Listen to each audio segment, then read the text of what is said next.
Hello friends, I am Dr. Khushbu Chaudhary from Revive Physiotherapy Clinic. Today's our topic is hydrocephalus. Yes, what is hydrocephalus? Hydrocephalus क्या है? Hydrocephalus एक ऐसी बीमारी है जो ज्यादातर बच्चों में पाई जाती है, जन्मजात बच्चों में। It's called congenital disease. फिर अब हम जानते हैं कि हाइड्रोसिफेलस कैसे होता है। जब बच्चा जन्म लेता है उस टाइम पे उसके मस्तिष्क में अगर सेरेब्रोस्पाइनल फ्लूइड नाम का एक जो फ्लूइड होता है वो मस्तिष्क में बढ़ जाता है।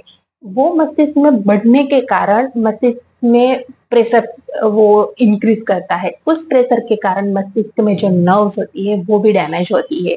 उसमें मस्तिष्क में और मतलब स्पाज्म हो जाता है। इसके कारण बच्चे का डिले माइलस्टोन मतलब कि बच्चे का जो विकास है वो थोड़ा धीमा हो जाता है। तो इसमें हम कौन से लक्षण देखते हैं कि बच्चों का सिर बड़ा हुआ होता है, उसकी दृष्टि थोड़ी धुंधली हो जाती है, याद शक्ति उसकी कमजोर हो जाती है, वो ठीक से चल नहीं पाता है, खड़ा नहीं रह पाता है, उसका संतुलन भी बिगड़ जाता है। और उसका हियरिंग मतलब कि सुनने में भी बोलने में भी दिक्कत होती है। मतलब जन्म के तुरंत बाद ये सब हमें पता नहीं चलता है, पर जैसे जैसे उसकी एज बढ़ती है तब तक उसमें कुछ लक्षण दिखाई देते हैं। लेकिन फर्स्ट लक्षण यही है कि उसका सिर बहुत बड़ा होता है, उसके जो बॉडी होती है उसके हिसाब से उसका सिर 3 गुना बड़ा होता है। It's look like a alien. और दूसरा एक उसका साइन है कि सनसेट आईज होती है। जो आईज होती है वो सनसेट टाइप की होती है, उसका सिर बड़ा होता है। फिर अब ये तो हो गई उसके साइन एंड सिम्टम्स, इसके लक्षणों की बात। अब उसके ये ठीक कैसे हो पाता है?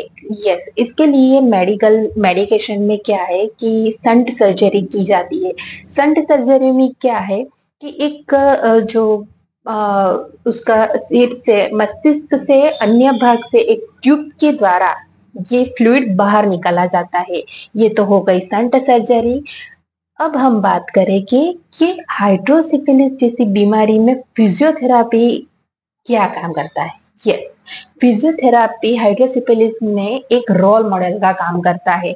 अब आपने मेडिकेशन कर लिया, संट सर्जरी भी कर दी, पर ऐसा नहीं है कि आपने मेडिकेशन मतलब दवाई ले ली तो उसकी आसक्ति आ गई, वो चलने लग जाएगा, दौड़ने लग जाएगा, उसका संतुलन हो जाएगा। ये मेडिकेशन से नहीं होता। इसे ठीक करने के लिए हमें फिजियोथेरापी की जरूरत पड़ती है।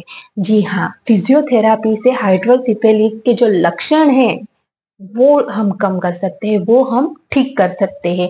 अब लक्षण में क्या क्या चीज आती है कि उसके जो मसल्स है, मसल्स है वो स्टिफ हो जाएंगे, ठीक है, उसमें वीकनेस आ जाएगी।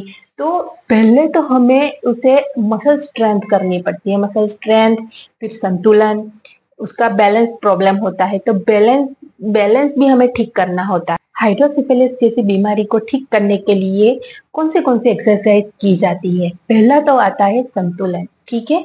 तो संतुलन को मतलब कि बैलेंस को हमें कैसे ठीक किया जाता है? बैलेंस के लिए हम वॉबल बोर्ड एक्सरसाइज करवाते हैं, फिर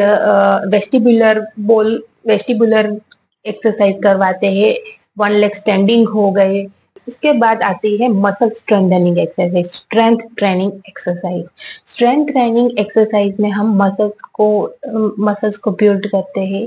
जो कोई भी मसल्स है वो वीक हो तो उसके अनुरूप हम एक्सरसाइज करवाते हैं, स्ट्रेचिंग करवाते हैं। हाइड्रोसिफिलिस के बच्चों में चलने में भी दिक्कत होती है, उठने बैठने में भी दिक्कत होती है।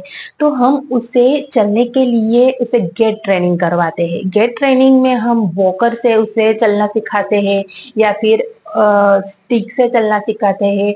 कुछ ऐसे उपकरण ऐसे होते हैं, इलेक्ट्रिक होते हैं, रोबोटिक होते हैं, उसकी मदद से हम उसे गेट ट्रेनिंग करवाना सिखाते हैं, उसे चलना सिखाते हैं। ये हो गया उसका गेट ट्रेनिंग। फिर आता है न्यूरोमस्कुलर री एजुकेशन। न्यूरोमस्कुलर री एजुकेशन में क्या है कि बच्चों को हम मानो कि वन लेग स्टैंडिंग करवाते हैं, उसके साथ हम बॉल थ्रो या केज, मतलब कि उसका बैलेंस भी एक साइड पे नियंत्रित होता है और उसके साथ वो कोई भी एक्टिविटी है मल्टीटास्किंग करवाते हैं। ये हो गया न्यूरोमस्कुलर रीएजुकेशन। उसके बाद हम उसे सिखाते हैं motor learning. Motor learning training में क्या होता है कि कुछ बच्चे होते हैं कि जो 1-2 साल के हो जाती है, लेकिन वो नहीं बैठ पाते हैं, नहीं खड़े रह पाते हैं।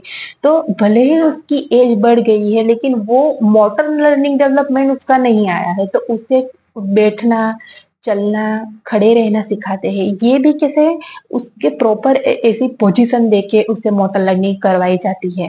और फिर लास्ट में आता है प्ले थेरापी। प्ले थेरापी एक ऐसी री एजुकेशन थेरापी है जिसमें हम बच्चों को ब्लॉक के द्वारा या फिर कुछ ऐसे पजल पजल एक्टिविटी करवाते हैं, जिसमें हम ABCD ऐसा कुछ भी हो वो उसे क्रम में रखने के लिए बोलते हैं। या फिर सबसे पहले ये येलो कलर का बॉल है, उसे इस बॉक्स में डालो, या फिर रेड कलर का बॉल है, उसे हम किस प्रकार ये कौन सा बॉल कौन से ऐसे ब्लॉक में जाएगा, ये सब हम बच्चों को सिखाते हैं। ये भी एक बड़ी ही अच्छी ऐसी एक्टिविटी है जो बच्चों के दिमाग पे असर करती है। अंत में मैं आपको इतना ही कहूंगी कि हाइड्रोसिफिलिस से प्रभावित बच्चे फिजियोथेरापी से ठीक हो सकते हैं।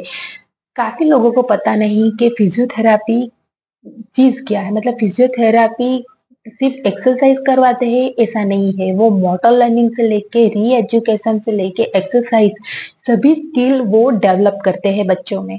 तो क्या है कि ये चीज ऐसे जब बीमारी होती है वो दवाई या ऑपरेशन से ठीक नहीं होती है, उसके लिए आपको एक्सरसाइज करवानी ही पड़ती है। ये जो भी कोई वीडियो देख रहे हैं उनसे मेरी रिक्वेस्ट है कि सिर्फ आप ही ये महत्वपूर्ण इंफॉर्मेशन ना ले, सभी को आप भेजो, तो ताकि काफी लोगों को इसकी मदद मिले और सभी लोग ये जाने कि फिजियोथेरापी सिर्फ एक्सरसाइज नहीं करवाते, वो काफी हद तक मोटर डेवलपमेंट ट्रेनिंग भी करते हैं, री एजुकेशन ट्रेनिंग भी करवाते हैं, और आपका बच्चा ऐसे एक्सरसाइज करवा के ठीक हो सकता है। धन्यवाद पूरा वीडियो देखने के लिए। Thank you for watching. ज्यादा से ज्यादा वीडियो शेयर करें, सब्सक्राइब करें, और वीडियो को अगर आपको अच्छा लगा हो तो प्लीज लाइक करें। थैंक